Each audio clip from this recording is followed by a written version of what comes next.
Muy buenas tardes, un gusto saludarles a esta hora en Argumentos. Como cada tarde es un placer acompañarles. A esta hora Soriemi González, también mandándoles saludos de parte de Rosa Colmenares, que siempre está también atenta a toda su audiencia. A esta hora les recordamos nuestras redes sociales, @argumentosgb en la cuenta de Instagram, mi cuenta @Soriemi, también en la cuenta de X tenemos @argumentos_gb. Y para esta jornada, como siempre lo hacemos, evaluar cuál es el acontecer nacional en nuestro país, pero también cuáles son las incidencias en el panorama internacional. Y para eso nos acompaña a esta hora el doctor en Ciencias Políticas, Carlos Raúl Hernández. Gracias por estar esta tarde en Argumentos. Siempre a tu orden.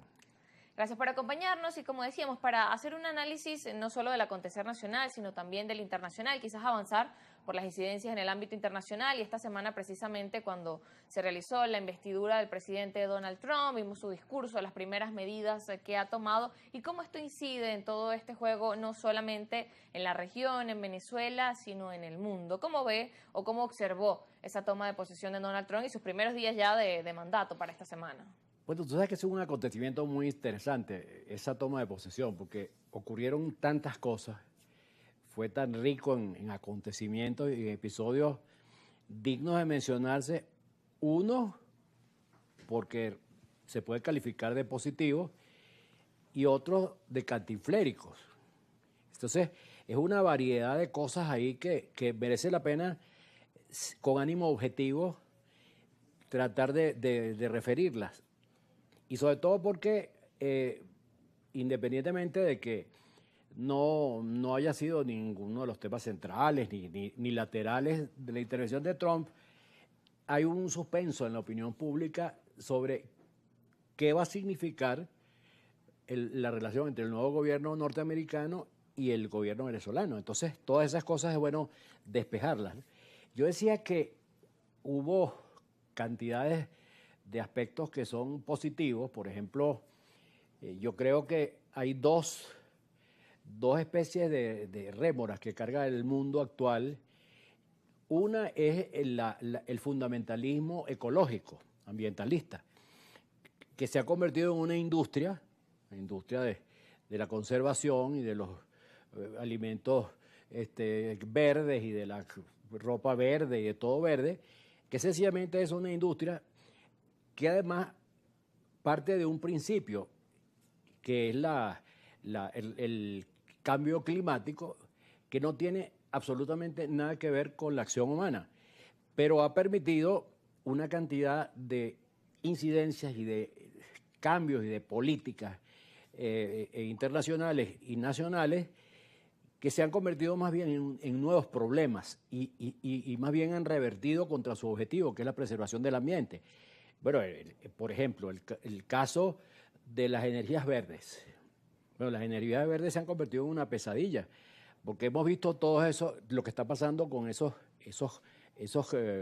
jardines, esos campos de hélices para la producción de energía limpia, que por el contrario se están convirtiendo en una amenaza para el sistema ecológico, porque mueren animales como consecuencia de las aspas.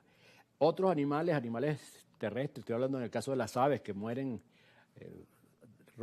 destruidas, destrozadas por las aspas.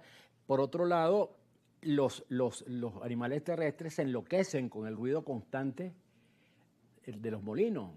Es decir, entonces produce estampidas, locura de los animales, muerte es decir, es una cantidad de efectos más bien contrarios a la preservación del ambiente. Y además que la vida útil de esos espacios es de 20 años.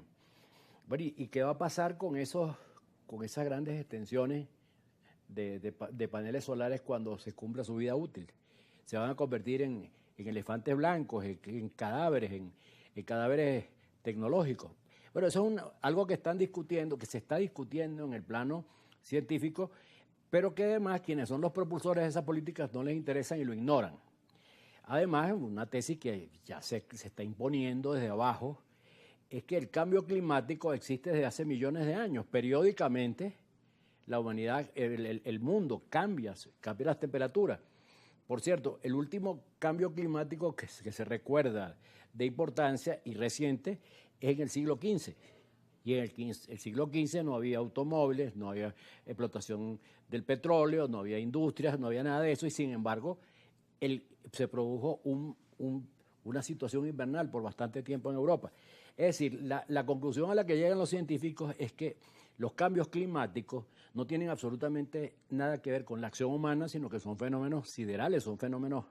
Claro, pero también hay expertos que señalan que ciertamente, aunque usted menciona eso, también sí hay una influencia de la acción de diferentes empresas y que también, bueno, hay un tema ambiental también de contaminación de diferentes industrias. No, claro que hay contaminación, por supuesto que sí, pero atribuir el cambio climático, que es un fenómeno que se debe al problema de las radiaciones solares, a la rotación de la Tierra, a cosas que están muy por encima de la capacidad de control de los seres humanos, es un uso simplemente propagandístico para fines comerciales.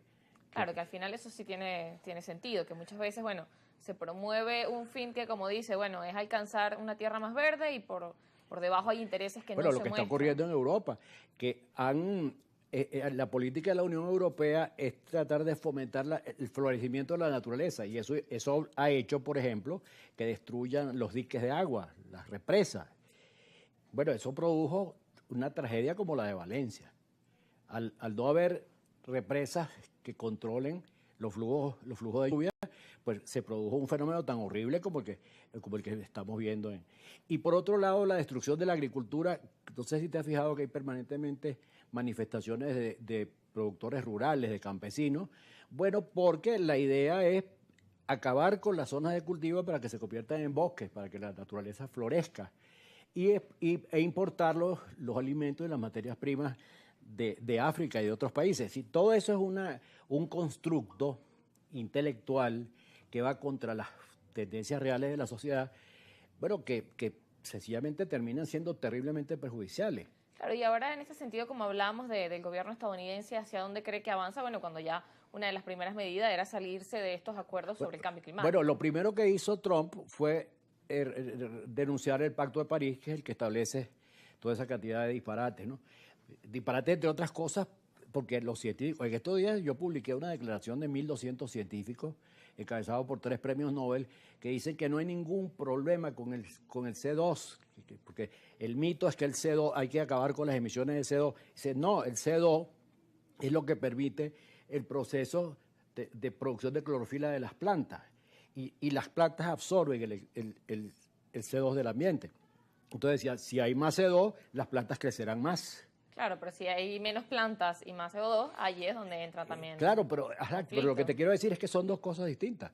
Es decir, no atribuir al CO2, que no es ningún problema, además tiene una composición milimétrica, es el 0.3% de la atmósfera. Eso no es nada, no tiene ninguna significación.